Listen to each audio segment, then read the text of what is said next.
Em Mateus capítulo 23, versículos de 13 a 15, Jesus denuncia ferozmente a hipocrisia religiosa dos fariseus e escribas.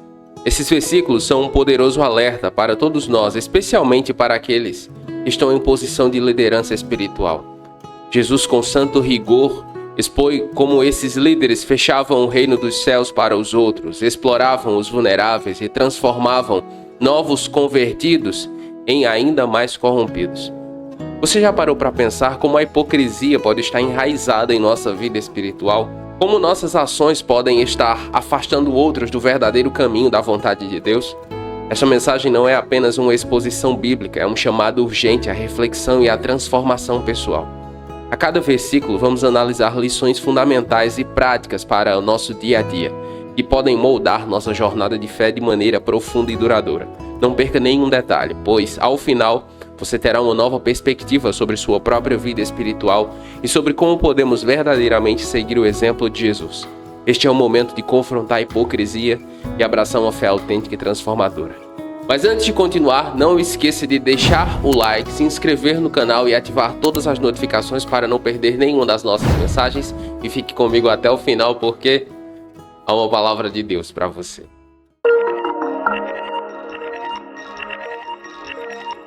Ai de vocês, mestres da lei, fariseus hipócritas!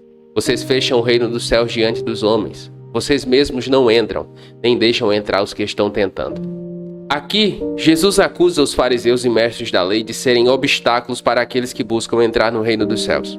Ao distorcer a lei e impor tradições humanas como mandamentos divinos, eles não apenas falham em entrar no reino de Deus, mas também impedem outros de fazerem o mesmo. A crítica aqui é a hipocrisia de parecerem religiosos e piedosos externamente, enquanto bloqueiam o verdadeiro acesso à fé e à salvação. Além disso, Jesus critica aqui o fato de eles explorarem os vulneráveis, como as viúvas, possivelmente enganando-as para se beneficiar de suas propriedades, enquanto mantêm uma aparência de piedade através de longas orações.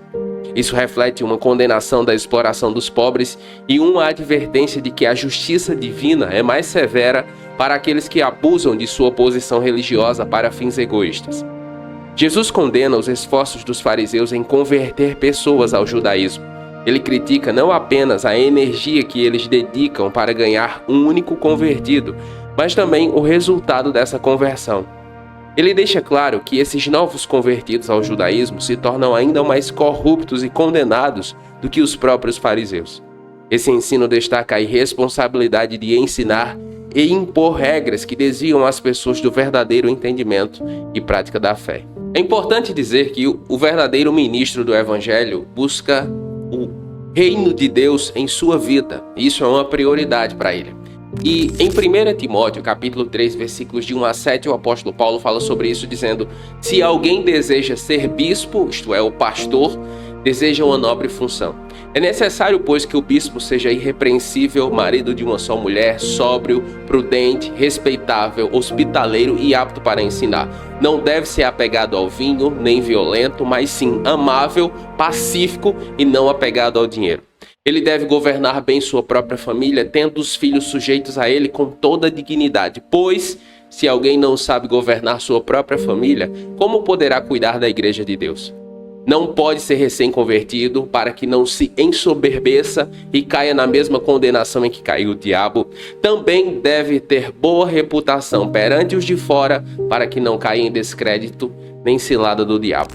Esses são os requisitos para aquele que almeja o episcopado ou o pastorado, o ministério. As exigências bíblicas são essas. O que é que isso nos ensina? Que antes de querer liderar outras pessoas, o ministro do Evangelho deve cuidar bem de sua própria vida. E por que isso? Porque a hipocrisia nos líderes pode desviar quem deseja conhecer a verdade. Há muitas pessoas desanimadas da fé, muitas pessoas que não querem servir a Jesus por causa do escândalo ou do comportamento de outros líderes religiosos. E nesse sentido, em Lucas 11, versículo 52, o Senhor Jesus diz: ai de vocês, peritos na lei, porque se apoderaram da chave do conhecimento. Vocês mesmos não entraram e impediram os que estavam prestes a entrar. Então sim, um líder corrupto ele impede outras pessoas de terem relacionamento profundo com Jesus. Ai de vocês, mestres da lei, fariseus hipócritas! Vocês devoram as casas das viúvas e, para disfarçar, fazem longas orações. Por isso vocês serão punidos mais severamente. O Senhor Jesus condena abertamente líderes que exploram os vulneráveis. Porque a exploração aos vulneráveis é totalmente contraditória ao ensinamento do Senhor Jesus. Nesse sentido, em Provérbios capítulo 22, versículos 22 e 23 está escrito: não explore os pobres porque são pobres, e não oprima o necessitado no tribunal. A verdadeira fé se manifesta em ações de compaixão e justiça. O líder vocacionado cuida do povo, não o explora. O Senhor Jesus, ele fala sobre isso, que o pastor, ele entra pela porta e as ovelhas o conhecem. Já o ladrão, ele entra à força e as ovelhas não o conhecem.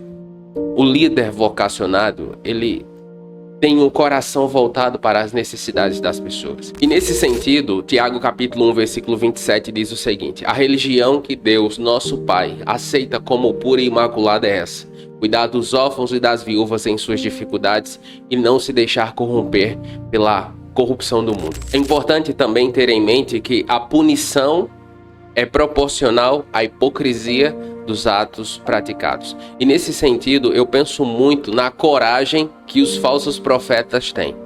Sim, porque na maioria dos casos eles sabem qual é a correta vontade de Deus.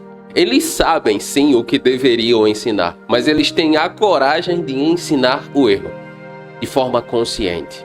É muita coragem, porque de Deus não se zomba. Dura coisa é enfrentar a ira do Senhor. E nesse sentido, em 2 Coríntios capítulo 5, versículo 10, o apóstolo Paulo diz o seguinte: pois todos nós devemos comparecer perante o tribunal de Cristo, para que cada um receba o que lhe é devido pelas coisas enquanto estava no corpo, sejam boas, sejam más. Ai de vocês, mestres da lei e fariseus hipócritas! Vocês percorrem terra e mar para fazer um único prosélito, e quando conseguem, fazem dele 2 vezes mais filho do inferno do que vocês. Aqui o Senhor Jesus fala sobre o empenho dos judeus, dos fariseus, em converter alguém ao judaísmo. E a severidade das palavras de Jesus chega a chocar, porque ele diz, uma vez que o novo convertido deles se tornaria 2 vezes filho do inferno, mais do que eles. Ou seja, era alguém mais perverso do que seus pais na fé, digamos assim. Converter alguém ou influenciar alguém exige responsabilidade e integridade, especialmente quando se trata da fé em Jesus. Aqui no Jesus e a Bíblia, o Jesus e a Bíblia, na verdade, é fruto do meu relacionamento pessoal com Jesus. Daquilo que o Senhor fala comigo nos devocionais, nos meus momentos de intimidade. Ele nasceu assim. E ele continua assim. Eu não venho aqui discursar para você sobre o que está escrito em Mateus 23. Ou sobre o que está escrito em qualquer outra parte da Escritura. É o que eu tenho procurado viver. Eu não sou perfeito, obviamente. Mas assim como você, eu também estou buscando crescer na fé. E o que eu compartilho com você é exatamente essa ministração interior. Entende? E um bom resumo disso, tanto do eu estar aqui como do você estar aí, o que está escrito em 1 Timóteo capítulo 4, versículo 16. O apóstolo Paulo diz: tem cuidado de ti mesmo e da doutrina. Persevera nestas coisas, porque fazendo isto, te salvarás tanto a ti mesmo como aos que te ouvem. É isso. Antes de falar sobre Jesus para você, ele ocupa o primeiro lugar na minha vida, entende? O trono do meu coração. Porque antes de falar para você, eu procuro cuidar primeiro da minha fé. E Paulo diz que eu devo perseverar nisso, porque fazendo isso, seremos salvos, tanto eu quanto você, entende? Esse é o meu grande objetivo. É isso que eu tenho em mente quando eu prego o Evangelho para você. Ensinar sobre Jesus de maneira errada é mais danoso do que não ensinar. Pois é melhor você ficar calado ou eu do que ensinarmos errado. E nesse sentido, Ezequiel 33:6 diz: Mas se o sentinela vê a espada vindo e não toca a trombeta para advertir o povo, e a espada vem e tira a vida de um deles, esse homem será tirado por causa de sua iniquidade. Mas eu responsabilizarei o sentinela pela morte do homem. O verdadeiro discipulado reflete o caráter e os ensinamentos do Senhor Jesus, e ele deixou isso muito claro em João capítulo 13, versículo 15. Eu lhes dei o exemplo para que vocês façam como eu lhes fiz. Eu e você devemos nos apegar à palavra, a vivê-la, a ensiná-la, a compartilhá-la, a guardar ela no nosso coração, porque ela é lâmpada para os nossos pés e luz para o nosso caminho. Vamos orar?